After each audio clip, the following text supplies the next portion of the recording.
he would step across the line. Habitually. He's a habitual line stepper. You make me happy. Thank y'all for tuning in to the Habitual Line Steppers podcast. I am Garrett Charles Langley Henson. Terry Ricardo DeShazo the second. What's good, man? Been a minute. What's up, man? Welcome back, Terry. I'm so happy. You did what it took. You went down to Best Buy, jacked up that little motherfucker at Geek Squad by the neck. You shoved him up against the wall. You said, "Listen, you fix my hard drive right now, you sick son of a bitch." You did whatever it took, Terry, and now you're back on the show. Terry's back. Hey, look, shout out to Kevin for stepping in. That was a good pod. I listened to a majority of it, but then I got cut short. I had to do something, but that was a good pod. Nice little backstory on Kevin and kind of how he got started in his athletic careers. That shit was kind of funny to me.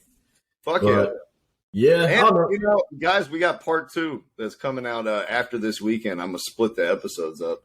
Yes, so we have just some extra content for you guys. So there's a whole nother hour of me and Kevin's pod that's coming out in T-minus 3 days. So make sure to check back in for that. But Terry, while Kevin was recording the podcast with me in Charlotte, North Carolina, you were in the Windy City, thousands of miles away, ducking from bullets, attempting not to get run over by grown men riding children's bicycles. The deepest pizza you could get your hands on. How was your time in Chicago, bud? Oh, yeah, man. Chicago was awesome, bro. I went to see a Cubs game finally, like my first Cubs game ever. That shit was amazing. Like, as far as pro sports games that I've ever been to, like I've been to basketball, football, soccer, like all environments. Wrigley Field was awesome, bro. It was awesome. And I know, we're not like a baseball podcast or any of that shit, but Chicago's Wrigley Field, bro, that shit is dope. And I recommend anybody kind of go, like, see how it is. It's really fun. We were in the outfield. I like the if you're in Chicago and you have 6 hours to kill, you should stop by the Cubs game. Nah, son. I mean, MLB games do run longer than AAA because they don't have running clocks and shit. And me and you have been to like some of the AAA games. Like, they need to implement that 20-second for the pitcher to pitch a goddamn pitch. Like, the game was long, so people don't even know what rules they're supposed to have. They change the balls like every 10 days. They're like, "Oh, we're not hitting enough home runs. Here's a bunch of fucking tennis balls. Oh, never mind. We hit 80 home runs in 4 days. Here are bricks of concrete." Like, yeah. I feel like baseball in general, just like they got to get on the same page, whether it's with the clocking of the pitches and the time limit, or it's even just the fucking baseballs that they use game to game. There's a lot of room for improvement. Bro, but here's the thing, though. Like, you want more hits. But when you get more hits and more runs, the games run way fucking longer. So it's like, you choose what you want to do. Because we went to a game, it was 8-7. And then I looked down, I was like, bro, what inning is it? It was like the 6th inning. I was like, yo, I was there for like at least 3 hours, bro. I looked at my girl, I looked at my parents, I was like, one more inning and we got to get the fuck out of here. And my players be praying that the game ends in 9 innings. Like, it could go 13, 14, 15. Yeah. Terry, 6 hours is not out of the question. It's really not. Even though I was joking, it's in the ballpark. Yeah. No, they can go for that long. They can go for that long. But, Roy Woods Jr., the comedian? Yeah. He's the dude who sang the 7th inning stretch. So he was at the game. That shit was kind of funny. I would have stayed like the whole time, but we had some other like reservations and shit that we had to kind of catch. So we had to get back on the train, go back to the hotel and have a good time. Hey, Chicago gets a bad rap. Like every city, bro, like there's bad spots, but we stayed downtown. So like we didn't really experience any bad shit. We went to a bunch of pretty nice places. And it's so fucking big. You can go like 20 minutes on a train and be in a whole different district. And you're just like, is this still Chicago? Everybody's like, yeah, you're still Chicago. They're like, hold up, homie, you in the Trinidad James district now. N-word. Yeah, man, but Chicago was dope. And my computer wasn't working, so I mean, like, it wasn't shit I could do. Best Buy didn't do shit for me. I had to go to somebody private. Like, I talked to somebody to get the shit fixed. So my man had a backlog of other computers he had to fix and shit. So I was like, all right, well, I just got to wait. So you got Kevin, and that was a good-ass episode. We got 2. We got backlog episodes. Look at us. We're fucking stars out here backlogging episodes. What are we doing out here? Come on now.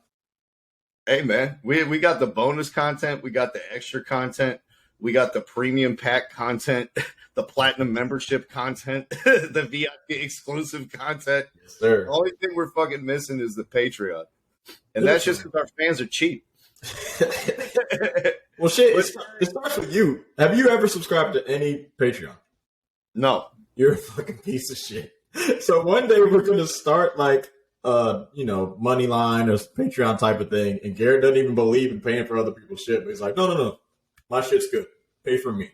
Don't worry. I do want to let our viewers and listeners know you can support us on Spotify. There is a donate feature. There's a monthly donation you can do to support, or a one time if you just felt like we had a particularly good episode. So even though we don't have a Patreon, there's still a way for you to put money in our pockets. But Terry, let's talk about the NBA and a guy who may have just lost some money out of his pockets. Chet Holmgren is out for the season after injuring himself in a Seattle Pro-Am game on a play in which LeBron James is coming down the lane in transition. Chet Holmgren tries to deny him at the rim, block a shot. LeBron James landed on his foot. He has a Lisfranc injury, Jones fracture. He's out for the year. Terry, how concerned are you about the unicorn potential of Chet Holmgren and his ability to fulfill that after he's been injured without even setting a foot on an NBA court? And this was the biggest red flag on him throughout the entire draft process, that he's too skinny to bang with these grown men and that he'll get hurt. Well, it seems like everybody was right in their assumption of kind of, the frail ass body of what he has, bro. I mean, Sam Bowie, Greg Oden, unfortunately, they were all on the same fucking team. When you're that fucking tall, that freakishly tall, and you have a lot of foot injuries, Joel Embiid as well, more recent, George Marasan, Sean Bradley. Dude, Chet Holmgren is like, what, 7'1", 7'2"? Yeah. Maybe 210, 220. That motherfucker, I mean, he's going to get hurt, man. It's not, when he moves, he doesn't move like he looks injured. Like, he's pretty fluid. A lot of people like to say he's like, moves weird and shit. I think he's pretty fluid to be that fucking tall. I think he is, but unfortunately, that type of shit's going to happen. He is a small dude. His bones aren't that fucking strong.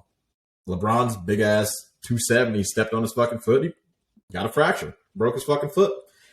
I don't know. I mean, everybody was right about it. It's unfortunate that it happened right before the season, because I would have loved to see like OKC play a couple of games and then you get injured for the season.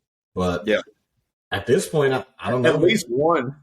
Yeah, like let us see something. But this sucks. I hope it doesn't linger on him for the rest of his career. I don't want him to be like Porzingis. You know what I'm saying?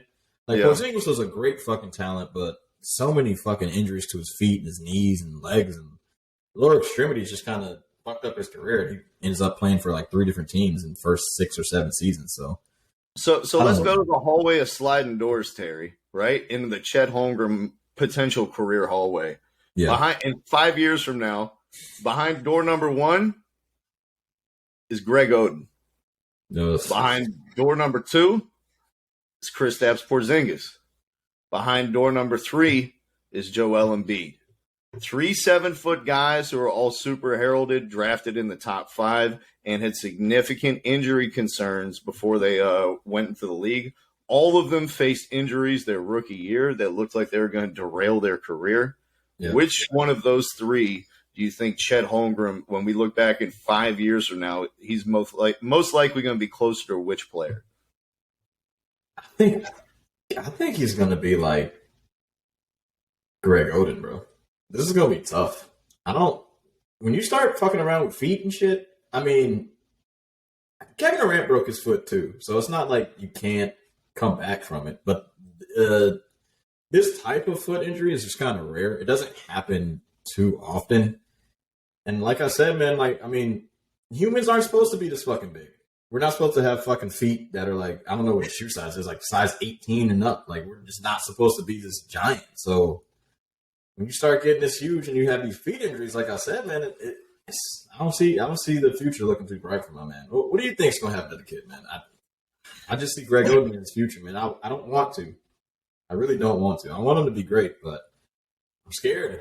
I'm legitimately scared for this kid, bro. I am. And he's a fucking kid.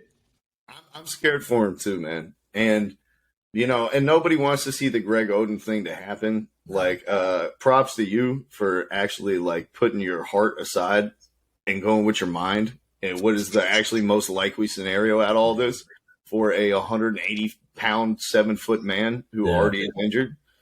But I'm going to go the other way, Terry, and I'm going to say Joel Embiid. Okay. Other side of the spectrum. Like you talked about how he moved. He has guard skills. I think his level of skill cannot be compared to Greg Oden. Where it's like Greg Oden outside the paint could not hurt you at all. Chet Holmgren can bring the ball up, can facilitate, can hit threes, can work off the bounce. Yeah. He can do so many things. Even if his athleticism is diminished, like I see no reason why he couldn't be a 7-foot-tall Kyle Anderson at the worst case scenario. So I can't go Greg Oden. I'm going to say he recovers from this. The Thunder have no incentive to be good whatsoever for the next couple seasons.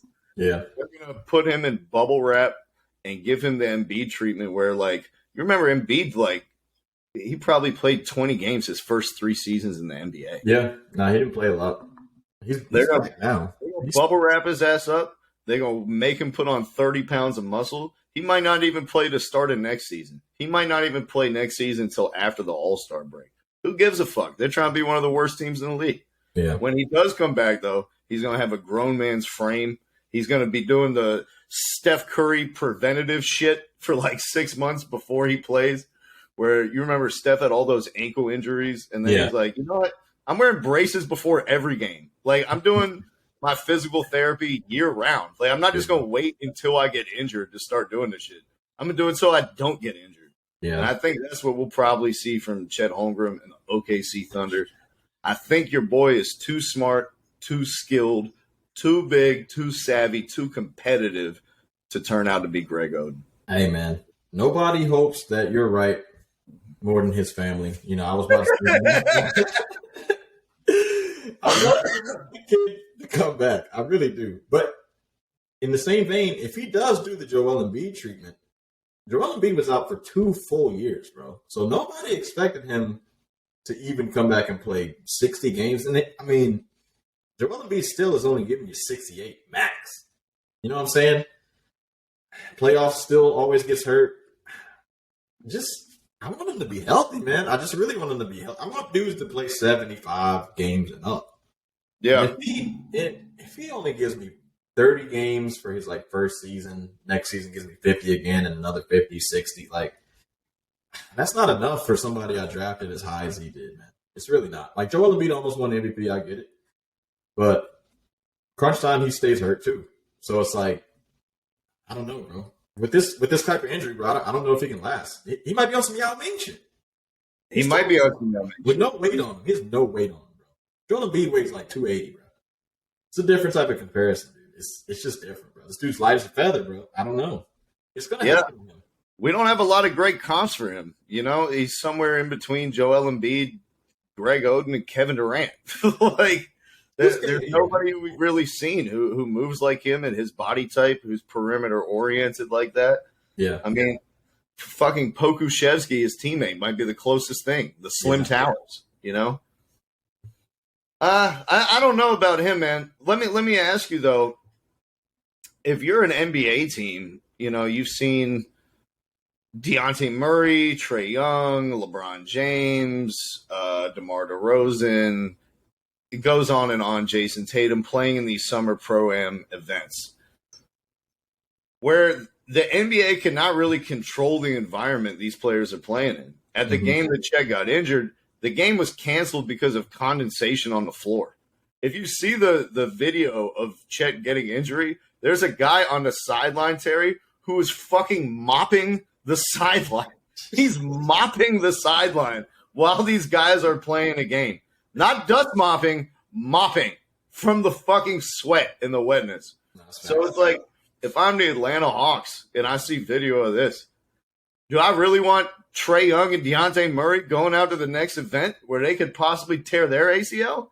How much longer do you think we're going to see NBA players playing in these Pro-Ams And do you think the NBA could go the other way and like the Thunder, and they're like, you know what? We're trying to get a big Frenchman next year who's the number 1 pick. Yeah. And we're not going to get it if Chet Holmgren is out there fucking 60 games, 70 games. You get out there and slip so we can go get Victor Wembanyama. I don't know, man. First of all, I'd like to blame Jamal Crawford. You know what I'm saying? I feel like they could probably get better facilities for sure. They probably could. Now, I don't see like the Pro-Ams getting shut down just because of this shit. And I don't, well, not the Pro-Am's going to keep going, but I don't see like some of the NBA's decent players and top players like stop, competing in these events. I think the events might change the venues in which they play in and like try to play in some better stuff. Like the league knows their players are going to play. Like if you get hurt, you get hurt. Sometimes it's just a freak injury. It is what it is. Like, I mean, like Paul George fucking broke his leg playing USA basketball. Do we got to stop playing USA basketball? Just like let the college kids play our basketball again? Fuck no, maybe we should stop playing in like Dominican high school gyms where the fucking stanchion is 4 feet away from the sideline. Maybe we should stop doing that. I don't know. Yeah, I mean, that's the thing, though. Like, I don't think Pro-Ams are going to stop for NBA players like to play in them. I just think they're probably going to move them to better facilities. Like, you can play in, like, UCLA's practice gym. You can play at, like, University of Washington's practice gym or some shit. Like, in Atlanta, they have all those overtime elite facilities. Yeah. You know what I mean? Like, there's plenty of different facilities they can play these games in. And I understand, like, it's going to be expensive. But if you want to play in high competition games during the offseason to stay in shape, maybe you got to put your money up to LeBron and, like, other NBA players. Get a better stadium so you don't have to be worried about this shit. I understand doing shit for the community. Terry, go the other way. What are we doing it for in the first place? It's for the community, like you just said. Why are we going in a stadium at all? Let's play outside. Let's play at Rucker Park. Let's play at Venice Beach. Let's play at the like cathedrals of outdoor basketball all across this country. Tell me that wouldn't be a much better spectacle than packing all these guys in a fucking YMCA. That's true, bro. Also, bro, honestly, the concrete is safer than like an actual gym court. Especially we all grew up playing on concrete. Yeah. Like, it's not like you're magically going to play on concrete and your fucking Liz Frank is just going to snap. Like, nah, but like that's the thing too. Like we've played on concrete and we played at shitty gyms. I literally cannot play in a shitty gym. Like the floor is fucking slippery. I could never get my traction. I don't even play basketball anymore. At that point, I'm just out there and I'm passing. Bro, do you remember when I played for Camelot Academy? When I was in 9th grade and I had to have surgery on my leg, we literally, Terry, had a basketball field that we played on. What? Outside, they had a dirt field with no fucking grass and a basketball hoop that you had to dribble to like avoid tree roots and shit like that. Oh, look out for the rock on my in and out. Once you learn how to dribble like fucking Pete Maravich on a dirt surface, concrete don't phase you. Nah, hell no. I mean, shout out Camelot Academy for that fucking root field. That's hilarious. I don't know why Hakeem Olajuwon didn't have the best handles of all time. So me and you are in agreement on this, though, right? Let's probably just go to different facilities and then, move on to ultimately, this could have a domino effect, like especially for guys who are really injured. Like, if the Pelicans were doing Zion's deal today, and he hadn't signed from 3 months ago, I would 100% put a fucking addendum in there. If you get injured playing in a non-NBA game, we're not paying you. That's true. Like, simple as that. Yeah, so for these guys that are injured, that are like not quite max players, but like conditional max guys, like Michael Porter Jr., like Jamal Murray, you know what I mean? Oladipo at a point would have qualified for this. All those type of guys. It's like, if I'm giving you a max deal, you can guarantee I'm going to put some fucking verbiage in there that if you tear your ACL playing for Jamal Crawford's Pro-Am, you don't get your insurance payout. You don't get your salary. Like, that was on you. No, and I imagine that we'll see some NBA teams doing that going forward. No, that is true. That's true. I don't know. But, like, you're never going to see Zion in a fucking Pro-Am. I can tell you that. Like, you've seen Zion playing pickup with, like, casuals. Because Zion knows, he's like, look, I get hurt out there in the NBA court, I ain't fucking around. I'm not playing no Pro-Am game. Like, here's the thing that people don't understand when these dudes come from injuries, because they think about themselves coming from an injury, right? They're like, oh, I'm coming from this injury. I'm about to be shit. And like, yes, you are going to be complete shit. You're going to be shit because you were shit before. But like Anthony Davis can be injured for 5 straight years, come back, still give you 20 a game. And we're like, oh, AD shit. It's like, dude's still scoring 20 points a game in an NBA fucking basketball game. That's it's not easy Did you see the Lakers roster last year, Terry? Who else was going to? Someone has got to score at least, like, if we're going to get to 100, there's got to be 2 guys who get to 20, right? No, that's true. No, but my point is, like, when guys that are really good get hurt, when they come back, they're still going to be really good. You know, they don't have to play in 5-on-5 basketball. Like, they know how to play. They've been playing for years. They're fine. The NBA guys are fine. I worry about college guys. So Chet, I don't know. I mean, he hasn't really played an NBA game. He looked good versus a lot of other like guys that were trying to make the league shit. But we didn't really see him in the NBA. So it's going to be tough to see like how he's going to be in an actual game. Yeah. I don't want him to be out. He's going to be out a whole year. I don't want him to be out the following year for an extended amount of time. I want him to come back straight up, give me season opener, Chet. Like, there's way enough time for you to come back, bro. I'm not trying to see you miss until fucking Christmas Day. Like, I respect you for what you said. Hold on, Terry. Did you just say that the Thunder would be playing on Christmas Day? No. You just what you said was like sit him out this year and then sit him out until like after Christmas. Like, fuck that shit. You're out before the beginning of a start of an NBA game for this season. Take the season off, come back preseason again. I'm not trying to see you miss more games. Fuck out of here. Play. You're good, bro. It's a broken foot. You'll be good in like 6 months.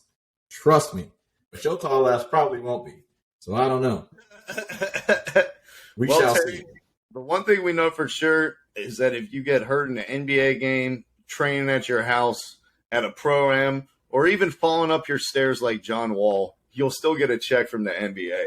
Facts. But Terry, there's a guy on the Los Angeles Lakers who's now got to have his eyes wide open, checking his blinders, even in practice, because the Lakers just signed Patrick Beverly, Russell Westbrook's famed nemesis, to the same team. Now, if you guys don't remember, Patrick Beverly badly injured Russell Westbrook as he was attempting to call a timeout 7 years ago. And then I think he did it again 2 years after that. They have a long-standing beef. Terry, let's ask first, before we get to the Lakers, what does this mean for Russell Westbrook? Oh, Russell Westbrook, he's on the lookout, bro.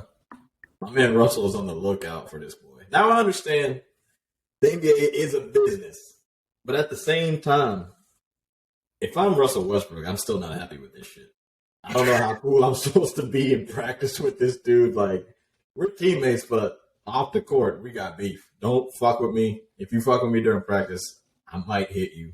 It could be a problem, but if they're professional enough to kind of keep it just between the lines, they might be all right. But Russell Westbrook always seems to make shit personal. When we say you suck at basketball, he's like, hey, look, don't be talking about my kids. Don't be talking about my wife. I'm like, nobody's talking about any of them, bro. Like, chill the fuck out. He doesn't seem like the type of guy that's not going to take this personally.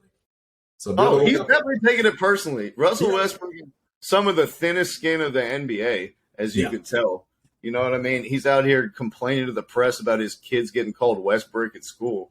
Like, you didn't see this coming when you moved back to L.A. to be the favorite son for your hometown team, shooting an NBA worst, like 28% from three, turning the ball over more than fucking Trae Young, even though you're playing half his minutes. Come on, Russell Westbrook. What do you expect was going to happen? Yeah, this is certainly what I expected to happen. What I expect to happen for Russell Westbrook this coming season, Terry, is that he won't play for the Los Angeles Lakers. This is the nail in the coffin for Russell Westbrook. Darvin Ham said, listen, man, we tried it. Okay? I came out at the beginning of the summer. I was like, we just need Russell to get back to being that defensive intimidator. All right? It all starts at that end of the floor. We need to get Russell to get back to being that lockdown guy that he was on the ball, that we never saw during his career at any point. Even though he wasn't a lockdown player at UCLA, somehow he's going to be one at 34. I think they saw the writing on the wall, man, and they're like, Russell Westbrook is not going to be able to fulfill any role for us on a championship-winning team, which is what we have aspirations on being. Patrick Beverly actually will play the role that they envisioned Russell Westbrook to play, and he will get traded with picks attached to him to send him out the door. He will get stretched, just like they did with Luol Deng, so they pay his contract off over the next 5 years. Or they will John Wall him and put him on the shelf and say, you are not to step into the crypt this season. All right? You collect your check. You can go to the practice facility, but you don't put on the game day uniform. And outside of those three scenarios, Terry, I can't really see us playing out any other way in Los Angeles. We'll see, bro. Patrick Beverly, I mean, he's decent, bro, but I don't know about all this defensive stalwart shit. He's 34. He can't shoot from three. I don't give a fuck what his percentage is. We saw him play in playoff games last year. He bricked wide open fucking buckets. Like, when the Timberwolves needed a bucket, Beverly was wide open. Because everyone knows this shit is crunch time, clutch time. The fucking hands are getting clammy as a bitch. And that boy, they left him open. Memphis left him wide the fuck open. Like in the game 6, and I believe game 7 if they made it that far. Whichever the last 2 elimination games. It was wide open in the fourth quarter. I watched both of those games. I was like, bro, he ain't got it. He's not clutch. I don't give a fuck what anybody says. And defensively, he couldn't stop Bane. Or was it Bane? Was it Bane for a second? Who knows? Ja, he definitely couldn't stop his ass. Nobody could stop Bane. Yeah, Beverly couldn't stop anybody on that team. Like, dude's scrappy. Yeah, cool. But he ain't doing shit. Just like Russell Westbrook said a couple years ago. And he got y'all fooled. He out there just doing a whole lot of nothing. I'm 100% in agreement with what would you rather have? A whole lot of nothing that, like, you can argue leads up to winning, or a whole lot of stats that leads to losing? THT. Hey, what we doing? We in LA or are we in fucking Milwaukee? Like, let me get a show out there, bro. You know what LeBron is thinking, Terry? What I guarantee you what he's thinking is he's looking at Patrick Beverly like, this motherfucker is no worse than Matthew Dellavedova.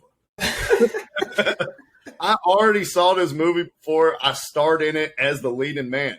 Like, Patrick Beverly, Matthew Dellavedova is no worse than him, and I got to the finals fucking 3 times with his ass. So the blueprint is there. Hey, look. I love LeBron. You know I love LeBron more than anybody that's ever played basketball. But like you said in our LeBron James, Michael Jordan argument, and we have a video that you can click on. You watch LeBron 2 seasons after he won a championship. He kept playing. That's what you said. He kept playing. When he won that championship, the 4th one, everybody was like, oh, LeBron, he might be the GOAT. Then he played another 2 seasons. He doesn't look like the same motherfucker. If Matthew Dellavedova played with the LeBron now that he did with the Cavs, they would have got swept. It wouldn't have been a game 6. LeBron is not as good as he used to be. He's not going to be. He's great. That's why he is Anthony Davis instead of Kevin Love. We said that for 2 straight seasons. He's still been 2 straight street clothes, bum-ass Anthony Davis not doing shit. I haven't shot a basketball since April 5th. Looking ass. Get the fuck out of here, bro. He's not doing anything. The Lakers are cooked, bro. Just bring the show. I don't want no fuck. You know what? Bring Patrick Beverly and Russell Westbrook. Let them play together. Let them fucking Kevin Love a pass to each other. Just spike that bitch back and forth in the middle of a game, bro. I could be a fly on the wall in training camp just to watch these guys in the preseason go against each other in practice. You know, they won't even do it, bro. I'm telling you, they're going to exclude Russell Westbrook. Like, they know it'll be a Nikola Mirotic, Bobby Portis type of situation up in the locker room. You know what, bro? I don't know, bro. They're basketball players at the end of the day. I had to think about it for like 10 minutes. I don't think shit's going to happen. I just think they're going to fucking play basketball and just not really talk to each other. They're not going to. Yeah, you're right. I'm sure Russell Westbrook will all keep it above board and be super professional and not get emotionally affected by this at all. Yeah, 100%. Hey, Terry.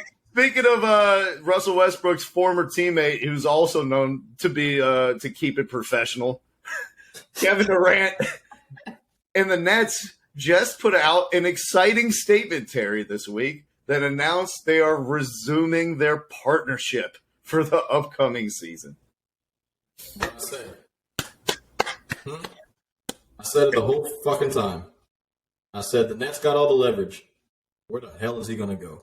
They had no leverage in this trade. What the fuck was Kevin Durant even thinking, bro?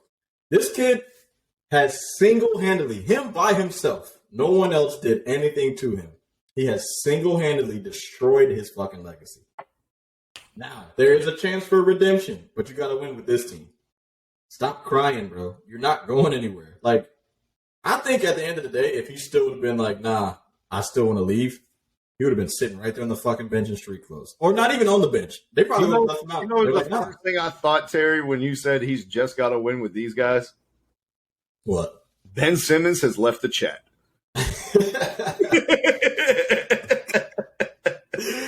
Hey, yo. Yeah, that man Ben. Good luck. Good luck, Kevin Durant. Has he played?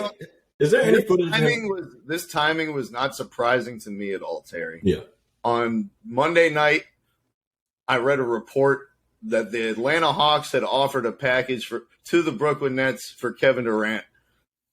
They were sending John Collins. I can't even fucking do this with a straight face. They proposed John Collins, DeAndre Hunter, and a first-round pick for Kevin Durant. That's it? Yeah. And I think at that point, the Nets were like, all right, we're done taking offers. Like, they brought that offer back to Kevin Durant, and they're like, listen, dude, if you keep fucking lowballing us and undercutting us publicly, these are the only type of offers that we're going to get. And we're not fucking trading you for a zero-time all-star. Okay? So at least act like you want to be here until the trade deadline so we can get some better fucking offers in here.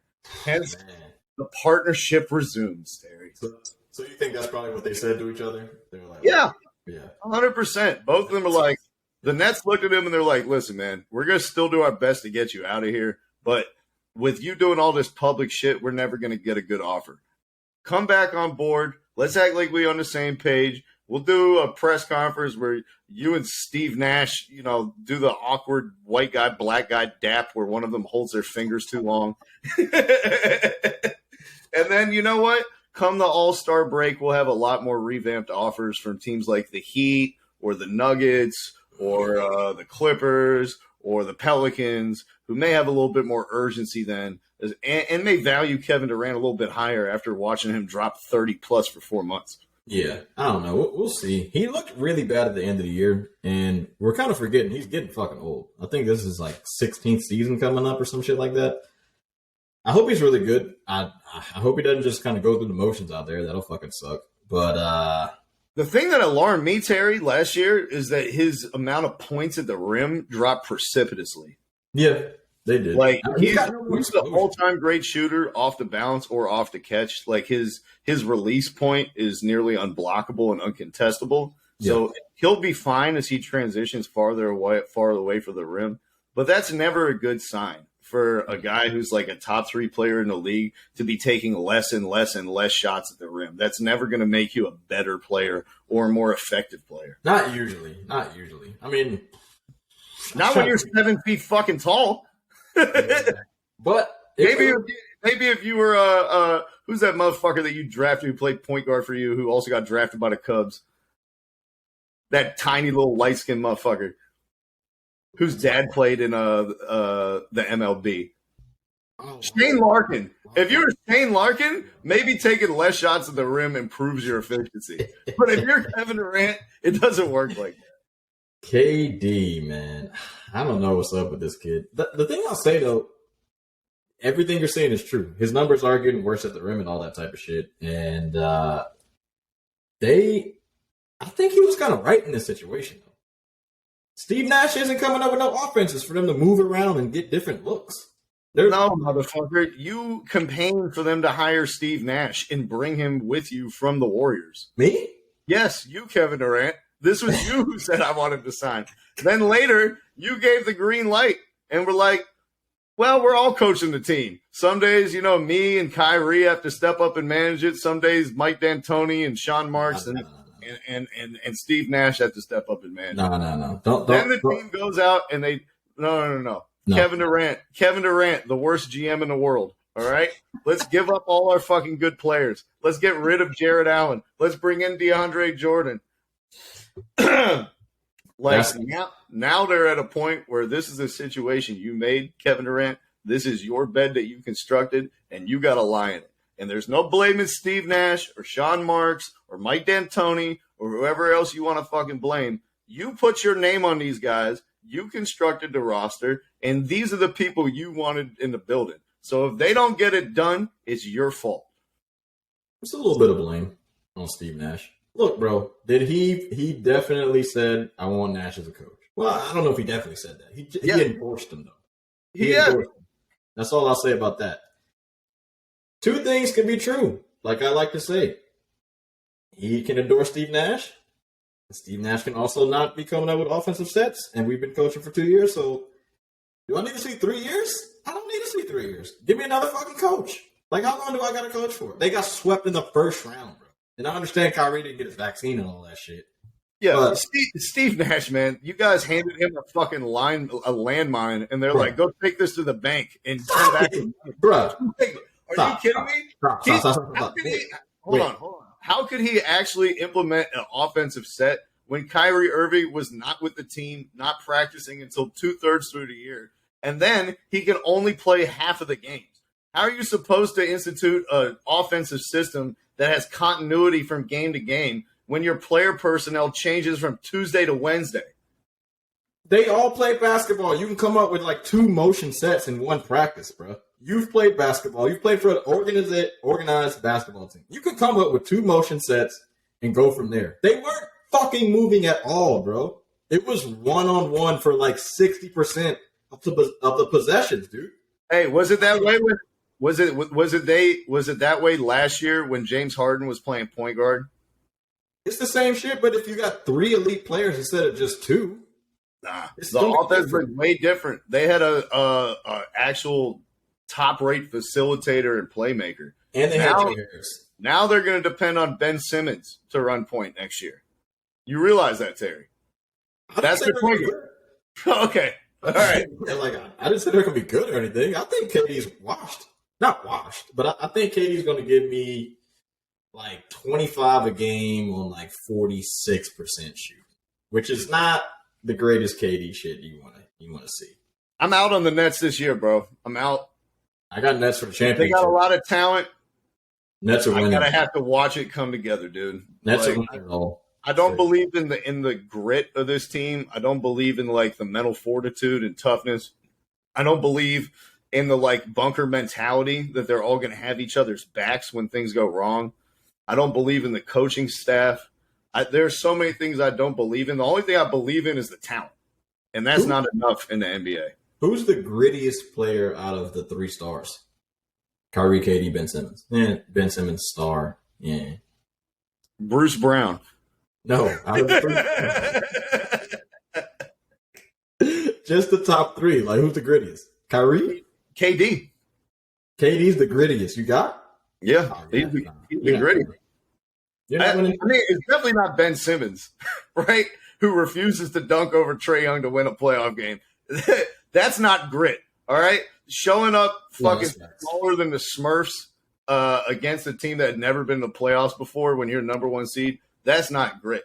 Kyrie Irving deciding that you're not going to believe in modern medicine and, like, fucking out the dry for the whole season.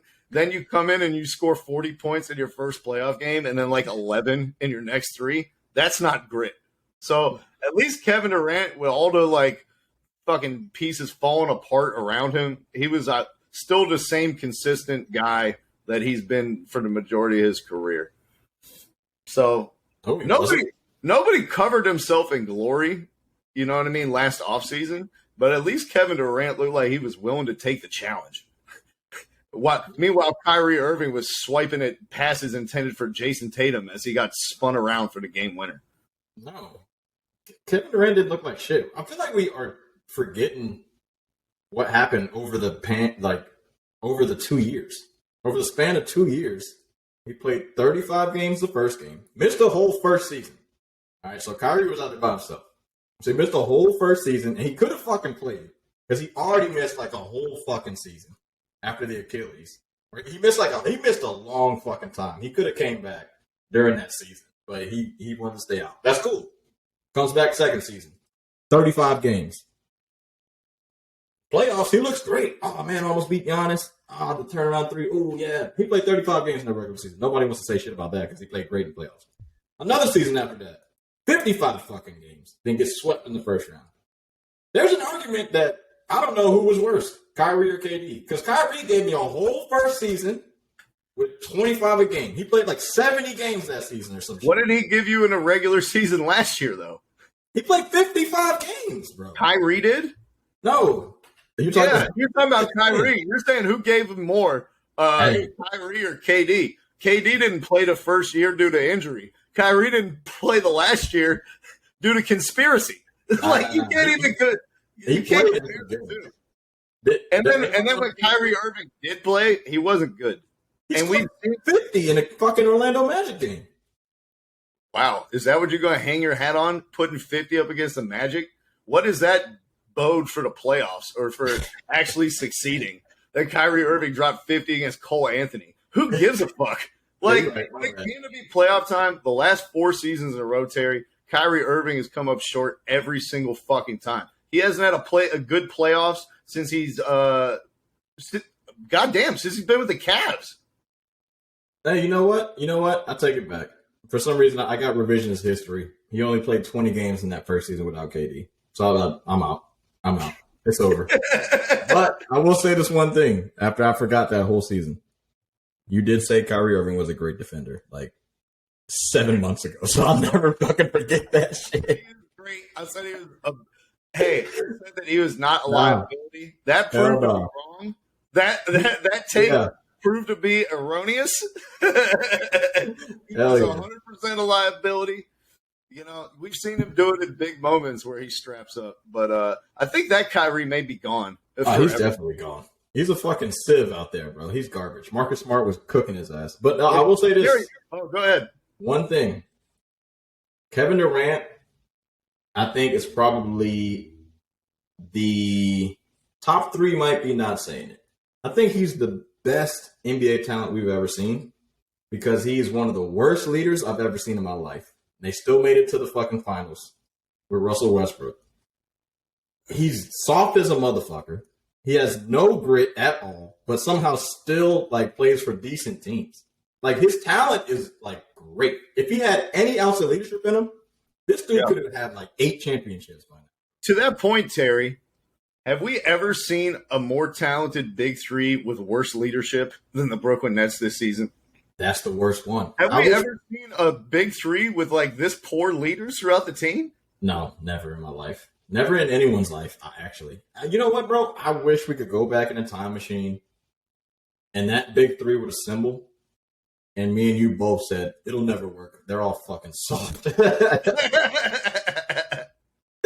Because I'm pretty sure on wax, we're probably like, I mean, these dudes are fucking talented as shit, man. I'm sure they're going to win the chip. There's no way they're not winning the chip, but I really don't remember what I said. We said they were favored, but they had a lot to figure out. They got some we also thought Jared Allen was going to be a part of the team. Man, I really did too, but, you know, DeAndre Jordan. Well, you know what? The Minnesota Timberwolves thought Taurean Prince was going to be part of the team for this upcoming season, but he was arrested on Thursday night at Miami International Airport for a fugitive out-of-state warrant, Terry. He was arrested for possession of, quote, dangerous drugs. Oh, man, these guys, bro. These fucking players, bro. What the fuck? Yo. What the fuck is dangerous drugs? First of all, like, what are we talking about here? I want to know more specifics on the quote-unquote dangerous drugs. Bro had horse tranquilizers. I don't know. This dude must have like some limitless pills or something. He must have had some crazy shit with him, bro. He must have had the Brittany Griner cart. That's dangerous. I can't imagine. Like, you assume reading in from this that this is not weed. At Miami out-of-state fugitive warrant. It's like, this cannot be weed, right? No, this has got to be You said Florida, right? Yeah, Miami. It could be heroin, bro. I don't know. It could be bath salts. It could be it's gotta be something crazy, bro. I mean, this dude is insane, bro. He's a fucking multi-billionaire. And he's like, nah, fuck all that. I'm about to get high as shit up. It's a horse tranquilizer and fuck somebody up. He was in Florida. He went full Florida, dog. He did. He went deep from there. He was like, they had a big cuss. He's like, I'm coming home. Coming home. Oh, you said he's from Florida? He's got to be. I mean, you get arrested for dangerous drugs in a state that you don't live or play in. Like, yeah, what other true. reason do you have to be in Florida? Let me look him up. Dangerous drugs. I don't know, man. Or Terry, was he just like moving steroids? And these drugs are dangerous because they could upset the entire balance of the NBA. He was trying to get him to Chet Holmgren. I don't know, man. He's from Texas. So I don't know. He's a little, they got some shit out there too that's kind of weird. They do a lot of meth in Texas, but Florida, dangerous drugs? I don't know. I don't know, bro. It was just drugs? No guns, right? Nothing like that? Just the very dangerous drugs. Just by himself? Yeah, apparently. I don't know what he was doing, bro. Terry, people have always told me the most dangerous drugs are the ones you take by yourself. So this makes total sense to me. Maybe. For the Minnesota Timberwolves, this couldn't have gone better. You give up 5 first-round picks so that you can move your best player out of position. You trade your best wing player to the Brooklyn Nets. You're counting on Taurean Prince big time to be your perimeter shooter. I don't know if you noticed, Terry, but they can't shoot for shit on the Timberwolves. It's Karl Anthony Towns and D'Angelo Russell, and that's it on the whole roster who can shoot. So they were going to need Taurean Prince to space this floor, be a 3-and-D guy, and another one lost to the streets, Terry. Pour some dangerous promethazine out for Taurean Prince. Jesus Christ. Another millionaire gone to drugs. Goddamn. My man Taurean. These millionaires, they can't wait to fuck it up, man. They cannot wait. And speaking of which, Terry, the NFL came out with a revised suspension for Deshaun Watson since the last time we talked. His suspension was increased from 5 games to 12 games. The fine was increased to $5 million, despite him only making $1 million this season. Terry, did the NFL finally get the punishment right? Nah, they fucked up hard on this one. They fucked it up. I thought they gave him a better offer than that. I don't know what the fuck happened in the last offer. Like, why did it go down? Isn't it 11 games and not 12? Like, it's 11 games, right? Is he back week 12 then? Is that what I'm thinking? I think so, yeah. So he got suspended 11 games and a $5 million fine? Well, shit, I'm going to make my kid be a fucking professional quarterback. Are you kidding me? Grow up. Do whatever you want. They're only going to suspend you a couple games. $5 million, you good. I'm going the other way, Terry. I was talking about this the other day in the shower. Kyler Murray, he should have played baseball, not quarterback. If you got a choice between an NFL quarterback or a baseball player who could make a $400 million 13-year deal and play until you're 45 years old, why would I stick around and get CTE? And the one thing about baseball, you can fuck up pretty good. Pretty well. And you really won't hear about it. Nobody gives a fuck about Trevor Bauer. No. People are protesting Deshaun Watson at the Capitol. Yeah. I mean, do you even know? There's a few guys that have done fucked up shit, but like a lot of people don't know about it. You remember Aroldis Chapman? Yeah. That motherfucker was wild. He beat the shit out of his fiance, wife, whoever the fuck it was. Pitched game 7. Closed out for the Cubs. He played like shit. He gave him a bunch of runs. I think it was karma. But, I mean, he was still out there pitching. Nobody was really saying much about it. I only heard it from one girl from ESPN. Because she was like, I hope he fucks it all up and we still win the game. And it happened exactly. And I listened to it the next day. This bitch got on the fucking air, bro. Oh, my God. That shit was so funny. He was like, yes, it happened how I wanted it. Oh, she was like, I want to curse, but I can't. Aroldis Chapman. POS, and she kept it moving. But yeah, baseball players, that was Deshaun Watson's mistake. It wasn't getting 65 massages; it was playing football. Hey, that's facts. But yeah, NFL messed this one up. They really did. What do you think the suspicion should have been? Full season? It's hard, man. 11 games is a lot. Not gonna fake. That is a lot of games. I'm not gonna lie, dude. At this point, like, I'd be like, you can't play again. Take us to fucking court. Ooh, that's I like that one. Like, by the time this gets sifted out in the Supreme Court, you'll be 31 years old. You haven't played in the NFL in 6 years. Everyone's going to be looking at you like Colin Kaepernick. Like, you can't be away from the game a half a decade and come back and take hits from 330-pounders. That's what I would do. I'd be like, you know what? You're never playing again. Go fight this always Supreme Court. We'll see what happens. Suck my dick. And you know what's funny? How the fuck did they let him play in preseason games? What the fuck? I'll tell you why, Terry. It's because of the collective bargaining. The preseason games technically count as part of training camp. Hey, yo, that shit was wild as hell. Did you see some of those signs in Cleveland? Yo. God, bro, Cleveland is insane, bro. Town, USA, baby. They don't give a fuck. They're out here selling mini towels. They're out here with signs asking for massages. They were out here wilding, Terry. I made the joke about selling the terrible towels in Cleveland. They actually are fucking doing it. They're selling out like hotcakes. Bro, Cleveland is so crazy, bro. Oh my God, bro. Like, the signs were crazy, bro. The craziest one was what the shit said, fuck them hoes. So he but he crossed out the fuck and he crossed out the hoes and he left the them in the middle, like with no cross out in it. And then his son was beside him and it said, I want a massage too.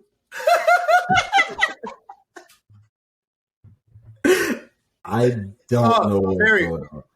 Was it Boosie?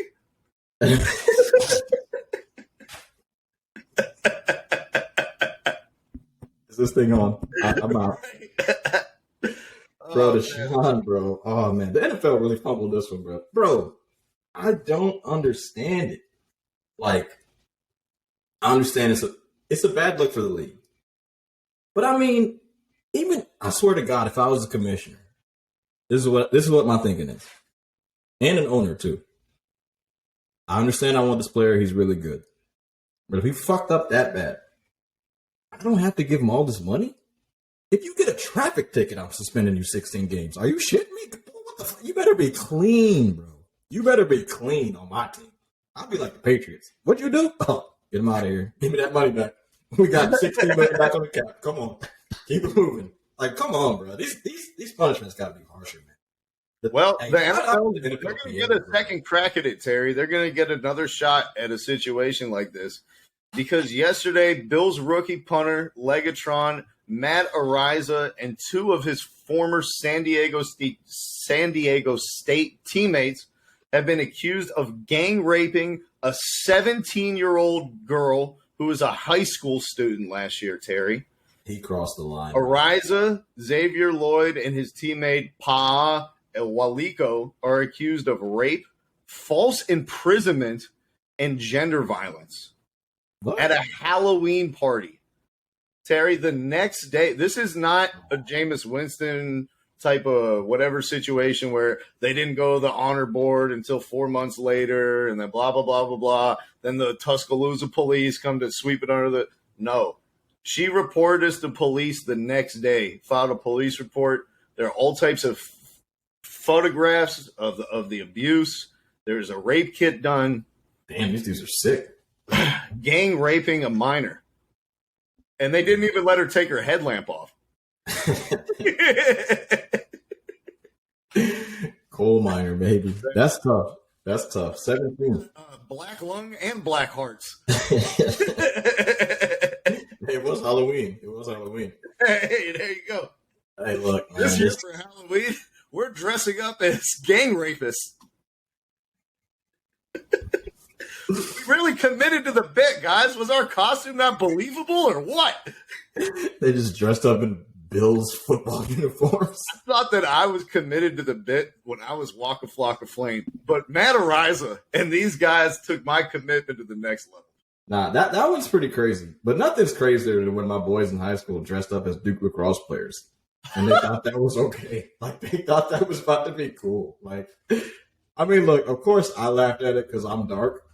But they walked up in that party and every girl from Durham just gave these fuckers hell. I was like, bruh, y'all deserved it. Y'all got to get the fuck out of here, bro. You heard all the pussies drying up like there was a vacuum cleaner in the room. Nah, that shit was wild. Nah, but this dude, what they call him, Mega Leg or some shit? What'd you say? Legatron. A Legatron. Yeah. That boy's leg are gone to jail. That motherfucker. He's done, bro. Hey, Matt, I don't know if you know what they do to rapists in jail, but you better mind your own legs and your hind parts, son, because they gonna be coming for your ass. They gonna split those ass cheeks like a fucking farm fresh egg. Yeah, he'll probably get solitary. They're fucked. Those boys are fucked. They should. Man, why, bro? I don't understand this shit. Why do people be doing this shit? It makes no sense to me, bro. I can't get in the mind of a creep, so I don't know. I don't know. I couldn't imagine being a senior in college who's destined to go to the NFL and then raping a high school student at a Halloween party. Like, that's not something I checked my calendar and my weekly agenda. I didn't see rape penciled in for Wednesday night. Oh, man, to be honest, and he's a punter. You got the sweet life, dog. You're making like $900,000 a year. Not even. Motherfucker got drafted in the 3rd or 4th round, Terry. What's his name? I'm gonna look his contract up. What's his name? Matt Araiza. Araiza. Now, he became famous in college last year at San Diego State. This motherfucker was booming pumps like 90 yards. Oh, he's young. He's 22. Yeah.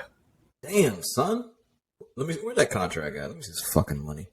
That's young. My man, Jesus Christ. I hope you're renting, not buying in Buffalo. Okay?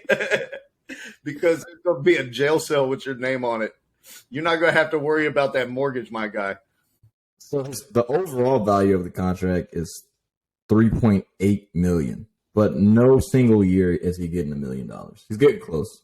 $985,000 for the second year. So my man, when you're a punter, bro, you sit front row at every NFL game. Like, anybody wants to do that shit.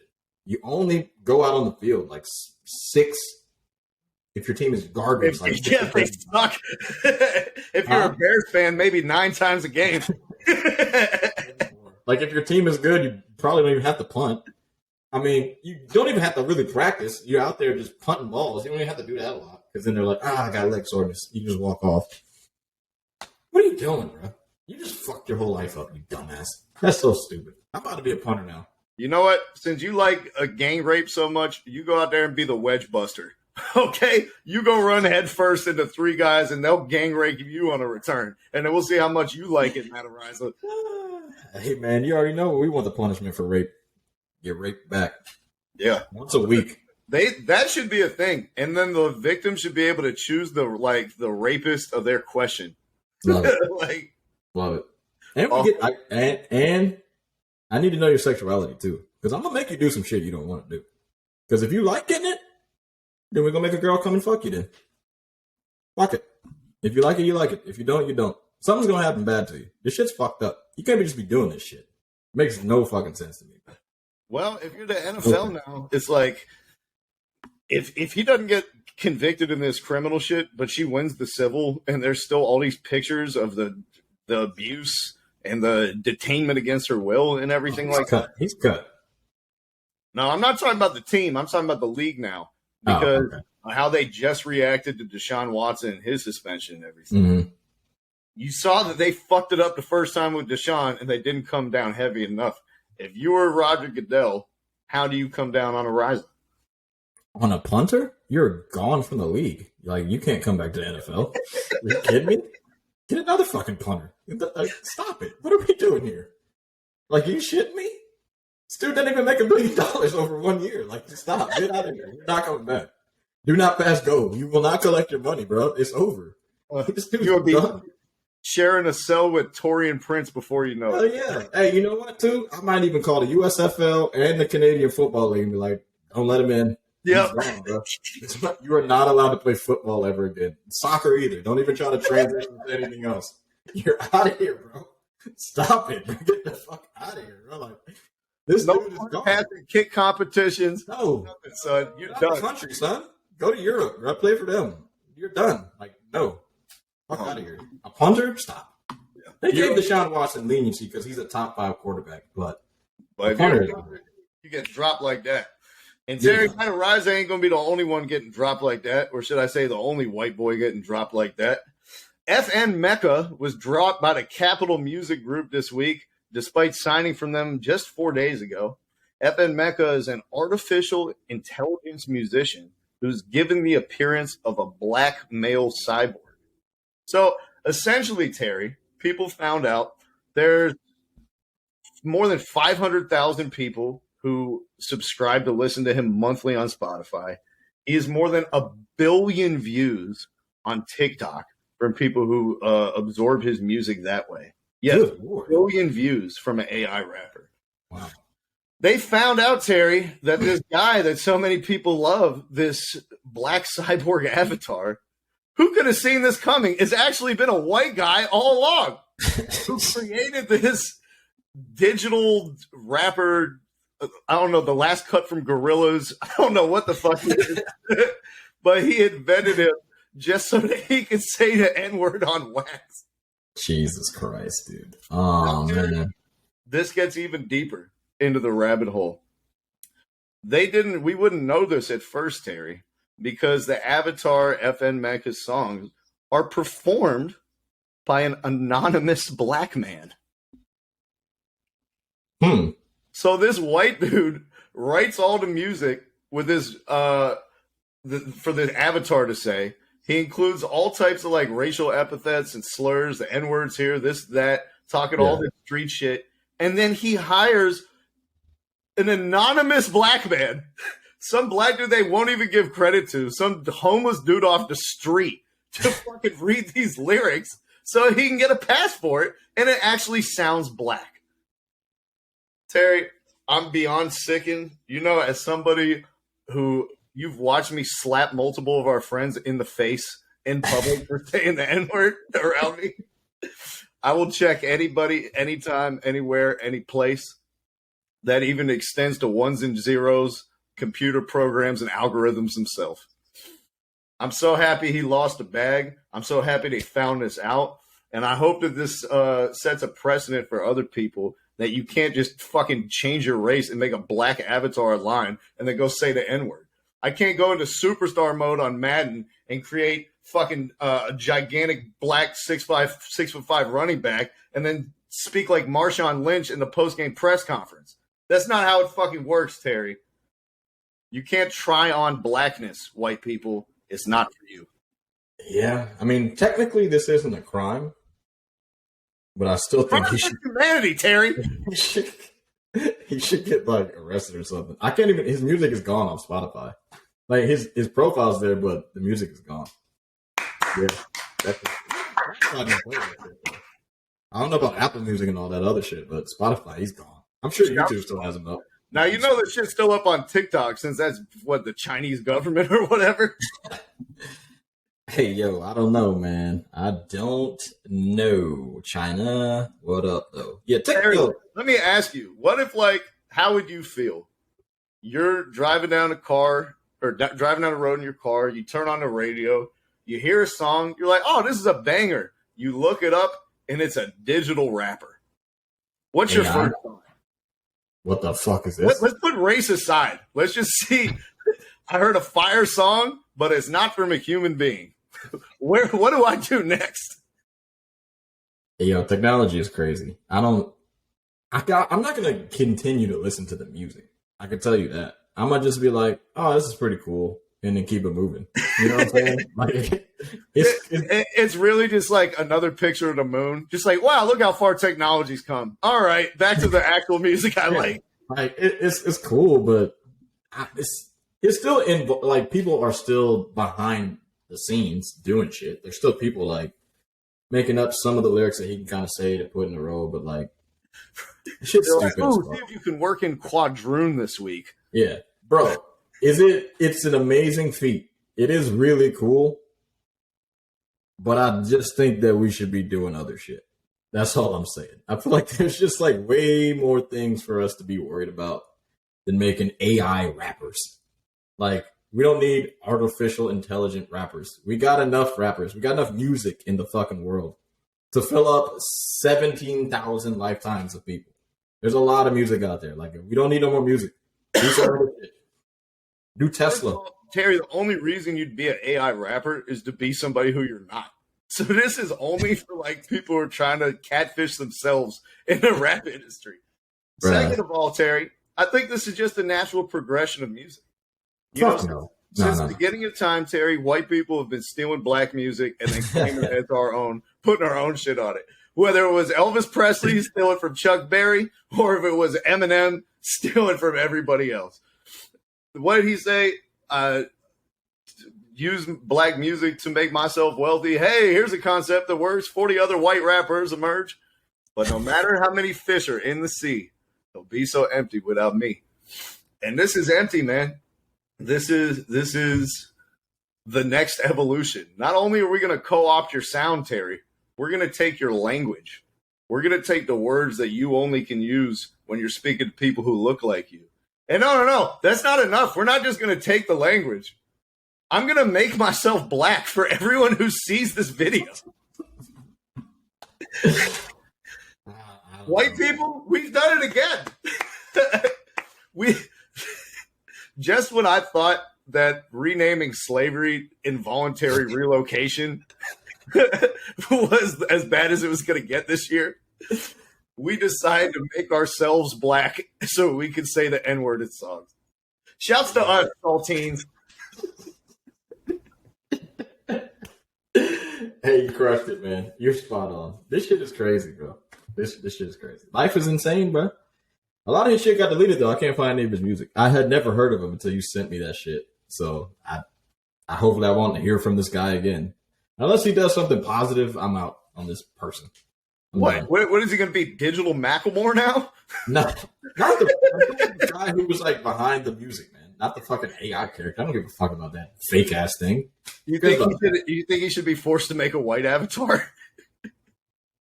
No, he should be done with the avatar stuff. That's done. He should be out of the whole avatar movement. Work on something else, bro.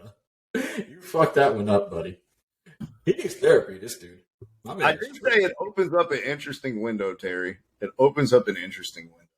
Yeah. Have you heard any of his music? Well, I'm just thinking, K-pop is on. No, I've never heard any of it. But K-pop is all the rage right now. I don't exactly have what you call a K-pop face, Terry. But you know what? I could build me a little Snapchat Bitmoji guy who looks yellow with straight hair, and I can go find some gook in the library to come sing his lyrics. Like, Terry, this is a pathway for anybody to become a star, regardless of where you were born, what you were looking like, your religion, the people you hang out with, your financial means, etc. You can be whoever you want to be on the internet. And apparently, I can get a record deal from it. Hey, man, everything is going virtual, so don't be surprised if you see some more of this shit. I'm not going to listen to the music. And the metaverse is cool and all that. Terry, you're going to hear it here first, bro. In 10 years, motherfuckers are going to be putting on Oculus joints, going to digital concerts in their fucking living room, putting on haptic gloves and shit where they get touch feedback, and they're going to be in their living room having a rave, fucking hanging out in a digital world with a digital rapper. Heard it here first. Well, Travis Scott already did something like that. He had a concert in Fortnite, the video game. Oh my God, man! And Kid Cudi was in it too, actually. So this is where we're going. Like, you got to get either on board or you got to find another rickshaw to hop on. Because the future is coming, guys. If you ask Travis Scott, it's a little safer for him. You know what I'm saying? Well, maybe for the fans. That's what I'm saying. I mean, at least in Fortnite, when you get trampled, you respawn. That's what I'm saying. I mean, he should invest fully into this. If I'm him, I'm done with the whole real concept. I love it. But he would actually have an avatar of himself. He wouldn't have an avatar of a fucking dancing panda saying the N-word. Like, yeah. Hey, look. Like, when that shit's funny, too. And we're not going to get to the Champions League. Like, if you want to, we can. But I think we're done. The seriousness is over. Your boy Travis Scott, I didn't want to believe that he was doing some crazy shit or not before. But, my man, he be raging on the mic. I ain't going to fake. Like, when people are doing crazy shit, he be like... Keep going, baby. Fuck him up. I'm just like, yo, this guy's crazy. There's multiple clips. If you look him up on YouTube, I don't believe he actually wants people to get fucked up like they were. Like, people died and shit. That's crazy. I know he doesn't want that. But he definitely wants his concert to be insane. And he definitely didn't give himself any, good side of the story on this one. So that's why you haven't heard shit from him in a minute. In a while. I can't wait for Yo Gotti's concert in the My Park of 2K next week. Facts, man. Hey, man. I hope that Garrett Longley will be able to see over the crowd at 6'10". Virtual reality, man. That's the new shit. It's coming up, bro. It is coming up. There's no need to do abs again. Just get an avatar. Just get an avatar with abs. Like, that's crazy. You're still gonna breathe and eat. Like, that shit is done. That's for the herbs. That you really sound like a boomer right now, Terry. This is the last thing I'll say. Shit, I might have forgot. No, you need to put on. They got that Oculus experience for NBA games. You should do that. That shit is dope as fuck. You watched one? Yeah, one of my boys had it out here. Rich as fuck, this kid. He was watching the game. It was like Lakers versus somebody. And you put the shits on. Everywhere you look, you're just looking at the other end of the court while they're playing basketball. And I was like, bruh. It was literally like being front row, bro. I was like, can you hear the players shit talking? You can hear most of everything. You can't, like, some shit, they're still going to cut it out. Like, I think the live feed was still from, like, ESPN's broadcast or whatever. So you couldn't, like, hear none of that shit. You can't hear people around you. Like, you're still going to be watching it from, like, the TV's audio. You know what I'm saying? You're there, but it's still like the TV's audio. But you can't hear, like, fucking LeBron being like, you're too small, little bitch-ass motherfucker. You can't guard me. No, dumbass, because the Oculus is just for your eyes. It's not like you put shit in your ears, too. Oh, I didn't. So there's no audio? The audio is coming from your TV. Oh, okay. All right. You can see the game. Have access to, like, more cameras. Yeah, you can see the game like you're at front row, but you're only hearing the shit that's coming out of your TV.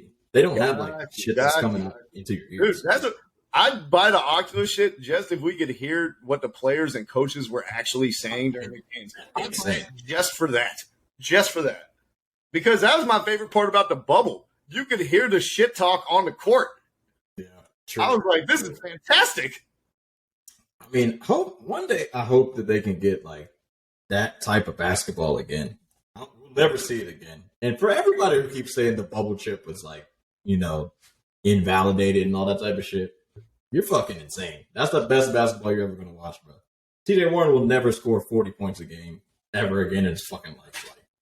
You're right, Terry. We want to see the shit talking happen on the NBA. We got to turn all these NBA players into avatars so that they could feel safe saying whatever they want. True, man. But we promise we won't turn into an avatar besides the logo that's on Terry's chest right there that you guys can check out. We got shirts available. If you guys are interested in getting one, drop us a comment, drop us a message on IG, hit me up on Facebook, send me a text, all that shit. Until then, Terry, we have part 2 of Kevo and my crossover that's coming out in 3 days. We got our Kicking It with the HLS pod segment that's coming out on Tuesday, and then we'll have another full pod out for you guys next Friday. Until then, North Carolina continue to stand up.